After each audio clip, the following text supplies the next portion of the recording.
Broadcasting live from the Business RadioX studios in Atlanta, Georgia, it's time for Atlanta Business Radio. Brought to you by OnPay.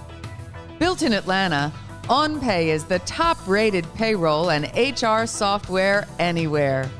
Get 1 month free at onpay.com. Now, here's your host. Lee Cantor here, another episode of Atlanta Business Radio, and this is going to be an interesting one. But before we get into things, I'd like to thank our sponsor, OnPay. Without them, we could not be sharing these stories, so please support OnPay. Today on Atlanta Business Radio, we have Dr. Darren Naugles, and he is with MAJL Diagnostic Laboratories. Welcome, Dr. Naugles. Welcome. Thank you for having me on. Well, before we get too far into things, tell us about MAJL Diagnostic Laboratories. How are you serving folks? So MAJL is a high-complexity diagnostic laboratory. We are based out of Atlanta. And during this pandemic, we kind of focus more of our testing on COVID-19 testing. And we've been testing since the 1st of May. And we've been testing for about close to 8 weeks, and we've tested over 15,000 clients within this 8-week span. Now, there's a lot of talk about the importance of testing, but why do you think it's so difficult to get so many people tested? And what are you guys doing to help? It sounds like you're doing quite a bit, but what can be done more to get more people tested? So if you can remember in the beginning, around February, March, when this pandemic first hit the U.S., we were only testing people who were really sick. The hospitals were only testing people that were really sick, and we didn't even have any testing sites in these Department of Health testing centers. And I think in the beginning, we had it all wrong. We had it all wrong. Only testing the critical ill patient, only testing the really sick patients. We're only really testing a small sample of the population of America. And again, these were not the people who were spreading the disease. If you look at it, 50% of the people that are infected are asymptomatic. And when I say asymptomatic, I mean that they have no symptoms. And the newly cases, they say about 40% of the newly infected people, the transmission is done by people who don't even know that they're sick. So we had it all wrong in the beginning, only testing the sick. And we finally woke up around in the 2nd week of May and started saying, hey, everybody needs to be testing. And in order for us to get ahead of this pandemic, there has to be a mass testing on an enormous scale. I'm talking about testing millions of people a week. And we're only testing in the U.S., we're barely getting to 100,000 a week. So we have to really ramp up this testing because if we don't, we're going to see these surges. We're going to see the healthcare systems being overwhelmed with mass people being infected and a lot of sick people out there. Now, could you explain the actual testing? Because I heard there's 2 different kinds of tests. There's one that if you have it, and then the other ones, do you have the antibodies? Can you explain those and what the tests are and what the difference between them are? Yes. So MAJL is probably one of the only, if not the few, that only do 2 tests. And those 2 tests are different tests, and they give us different data. They give us different results. So the first test that we test at most of the public health departments test is the nasal swab, the PCR test. That's the first test that we test. The nasal swab basically tests you for the viral infection. It tests you for patients who are currently infected, patients who are contagious, patients who can go out and they can spread the disease. So it's important to find, it's important for this test because this test would give us information on who's infected and then getting them to isolate themselves so that the virus can take its course for 14 days and then the virus dies within that patient system.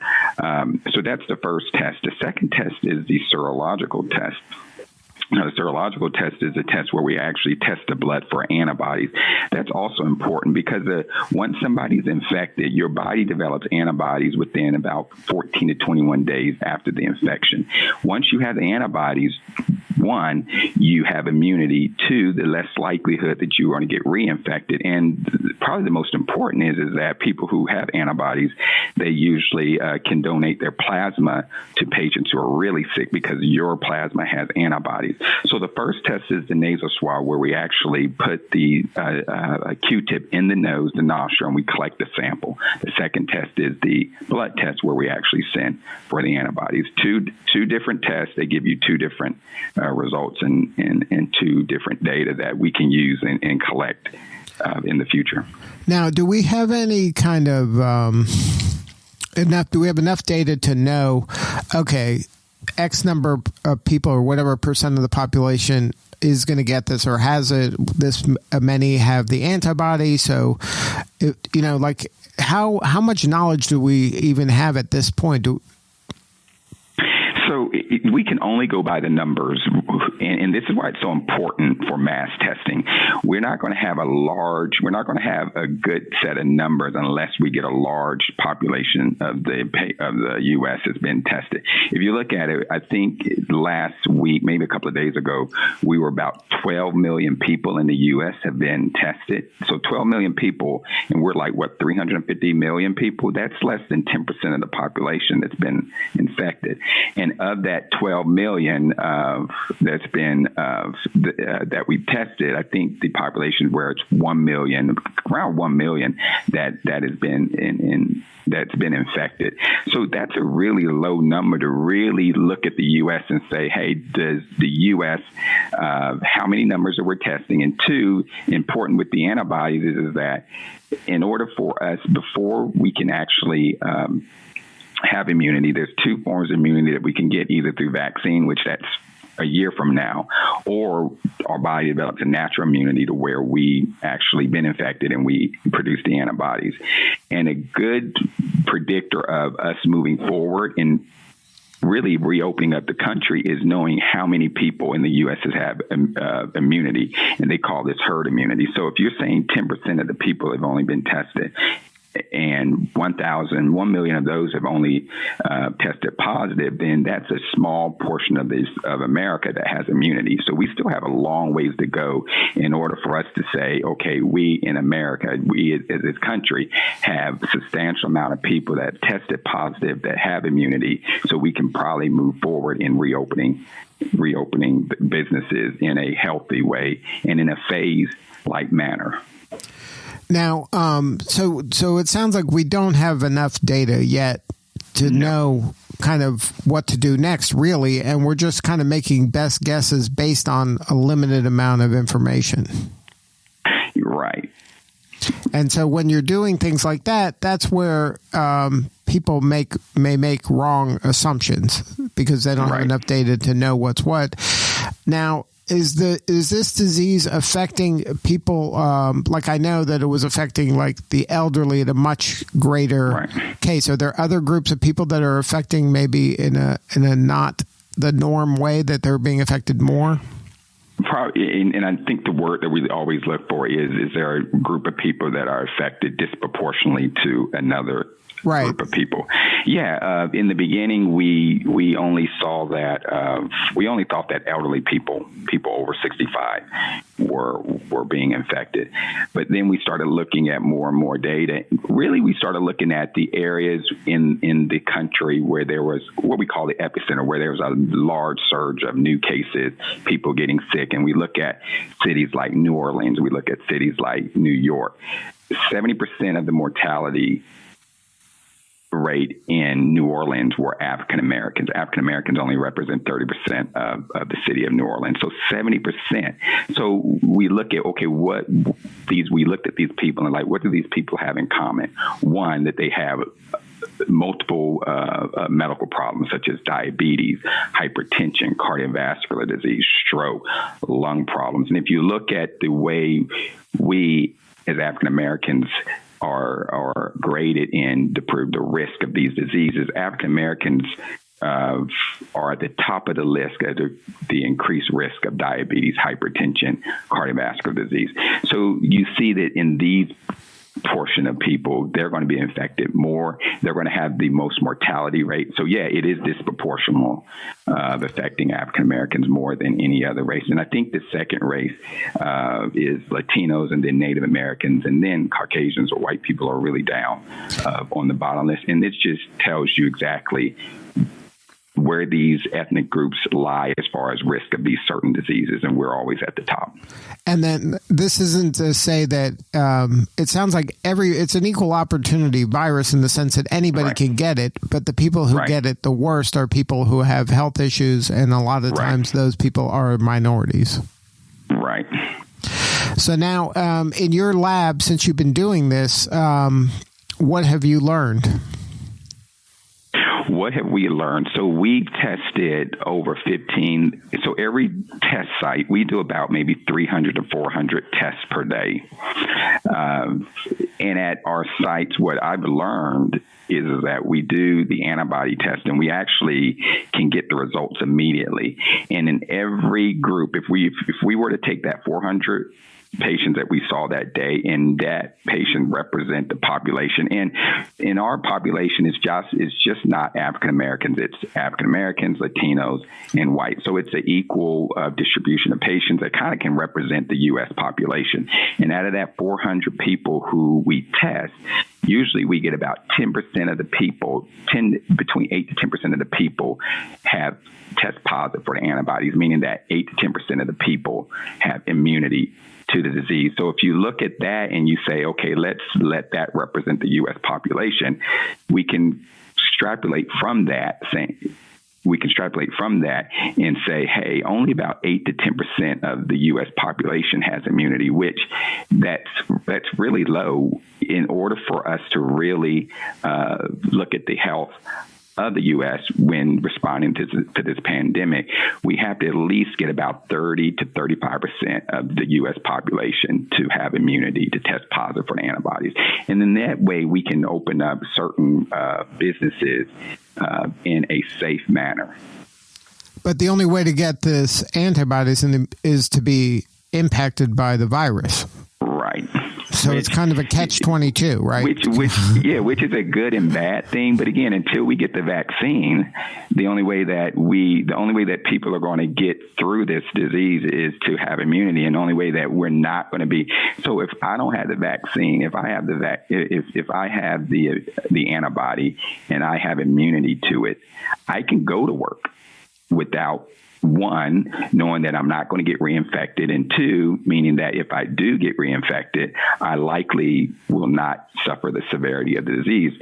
I tested 4 different times, and I'm negative every 4 times. And every time I test negative, I'm like, kind of kicking myself, like I want the immunity. We want the immunity, but again, we have to be exposed to it. Now, how does this compare to like kind of quote unquote normal flus? Like the flu, prior to this, the flu would come every year, and a lot of people would die, and a lot of people would get the flu, and there was a flu shot, and that would help.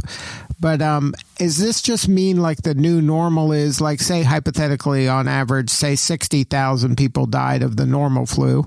And then now you have this new strain of a flu. And then now instead of 60,000 people dying every year, it's, 260,000 people die every year. Right. Is that kind of an accurate way to look at that? Or is this a different kind of thing? I think it's a different kind of thing. One is because this COVID-19 virus is a novel virus, meaning that this is a new virus, meaning nobody has immunity to it. Nobody in the world has ever been infected by it, so nobody has immunity. Nobody has antibodies. People with the flu virus, I know some years that the flu virus can change, but most of the time it kind of stays its natural structure or natural course, to where when we are infected, we have immunity, we have antibodies, and we can fight it off. And you can look at that as you look at the mortality, the difference between the mortality of the flu rate of the flu and the mortality of the COVID virus, you have a 3 to 5% mortality rate. In the COVID-19 versus the flu, you have a 0.1% mortality. So this is a different disease where it's killing more people. It may not be infecting more people than the flu, because the flu, if the numbers for the flu are staggering, but people do survive easier than being infected by the COVID-19. So I think with the difference between those is, one, the COVID-19, it's a new virus. Nobody's ever had immunity. Nobody's never been infected. And two, the mortality rate of the COVID-19 is much more greater. Right. But as we move forward, is this just another thing that people are going to die of, and that we have to take as many precautions as possible? But this is just part of kind of life. People are dying of cancer, and they're dying of heart disease, and they're dying of lots of things at greater rates than this. This might be new, but does it warrant this much kind of, I don't want to use this word lightly, but like hysteria, in the sense that we have to, be locked down and can't go out and do all these things? Is that really the response necessary in order to get through this? I think so, because if you look at, you say everybody dies of cancer, everybody dies, but if you look at over a short week of 12 weeks, you've had over how many deaths in? I'm trying to look at the numbers of the deaths. In a short period of time, you had a large mass casualty. And that's the thing that we're really scared of, is that over a short period of time, you had a large amount of people die from an illness. Unlike the flu, it spread out over a year. This is a 3-month period. We've lost so many lives from it. And I think that's the difference. I'm trying to see the numbers. 2003, I'm trying to look at the cases in America. How many people have the case in Georgia is 2,329 deaths. So now, but I think in a short period of time, we've lost so many people. Right. And that's very scary and terrible. I don't want to diminish that, but in the scope of humans and behavior and virus and disease, this just becomes added to a list at some point, right? At some point, we're going to kind of acclimate to this and make whatever kind of changes necessary to get it under its control as best that we can. But this isn't a new type of thing. I mean, there's been plagues and pandemics through human history. Right. You're absolutely right. So now, how are you optimistic? Like, what's your feeling about, obviously we want more. To me, this is a breakdown in terms of the testing. I think was a critical mistake to not be able to test in this country at the numbers necessary, and to be able to track the people who have it and to kind of lock them down. That was a tremendous misstep, in my opinion. Now, going forward, are you optimistic, or do you think that we're going to get the testing up? Do you think we're going to be able to get this under control, in a reasonable amount of time? I would hope so, and I think that we are taking steps as far as testing. I think under the CARES Act, where the Trump initiated a certain sector in the CARES Act where people can be tested for free. In the beginning, people had to go out and pay to get tested. But I think them taking steps to offering the test to everybody for free is a first step. But I think another thing is we have to create a platform where we are promoting people to get tested. And that's what we've done as far as in our testing sites. We go to churches and the pastors promote getting tested. And people are more likely to show up at their churches to get tested because they're in familiar settings. They know the pastor versus at these public health sites. Right. So you're bringing the test to them. You're bringing the test. You're bringing the test to the people where they are. Yes. Right. And then that allows you to get more people tested. Yeah. And the thing is that there are trusted community leaders that people follow. versus going to a health site, a public state-run health site where we're saying go. And again, in the African-American community, there's such a distrust in the government as far as, the healthcare. And if you look back in 100 years ago where they did the Tuskegee experiment, we still have that in the back of our mind. So African-Americans are more likely to go to their church and get tested than go to a public facility or government-ran facility. So now, what is the how do you see MAJL Diagnostic Laboratories kind of working through this and continuing on beyond this? Like, what do you want people to know about your work? So MAJL, what we're focused on is kind of a community outreach where we are serving all underserved communities, going directly through channels such as the church, municipalities like the College Park. We have connections with the mayor of College Park of Georgia, mayor of East Point. So we develop a relationship with them. They trust us. We trust them. We trust them to get the word out to their people. And then we show up, and there's numbers. Like, we tested at one site one day. Within 4 hours, we tested 1,600. We ran 1,600 tests in 4 hours.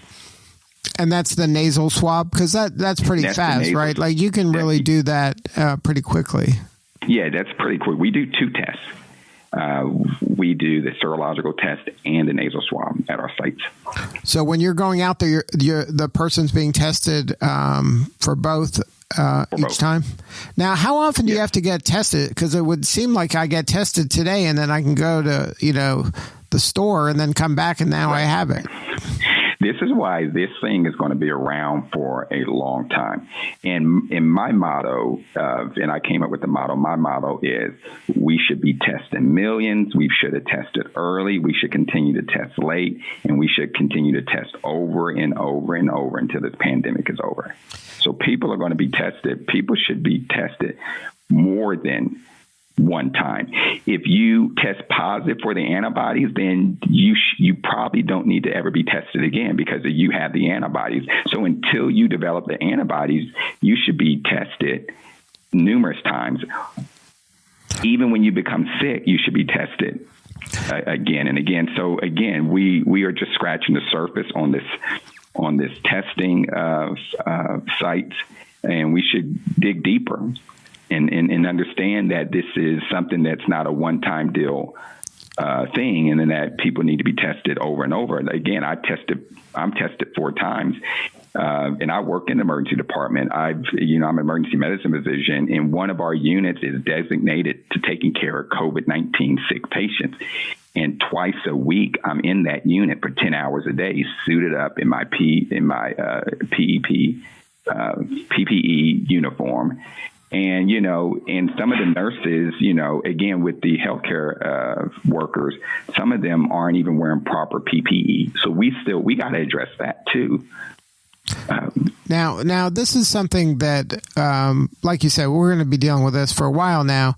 But the way out, it sounds like you're saying, is that once we get this herd immunity to a certain level, it'll be more manageable. And once we get a vaccine, It'll be that much more manageable. Right. Yeah. That's how it ends, right? Hopefully the vaccine comes soon, but we also got to be cautious about how soon that vaccine comes because vaccines have to be tested. There has to have research. And if you're just going to throw something out there without having the proper research, without having the proper clinical trials, in the end, it can backfire. So even though we want a vaccine out quickly, we also want the government or these research companies to do their due diligence to make sure that this vaccine is safe. Well, Doctor, thank you so much for all the work you're doing. It's important work, and you're impacting a lot of people and families. Thank you for all that you do. If somebody wanted to learn more and maybe get on that into one of those test sites when they're available, what is the website? The website is www.covidtestkit.now.com.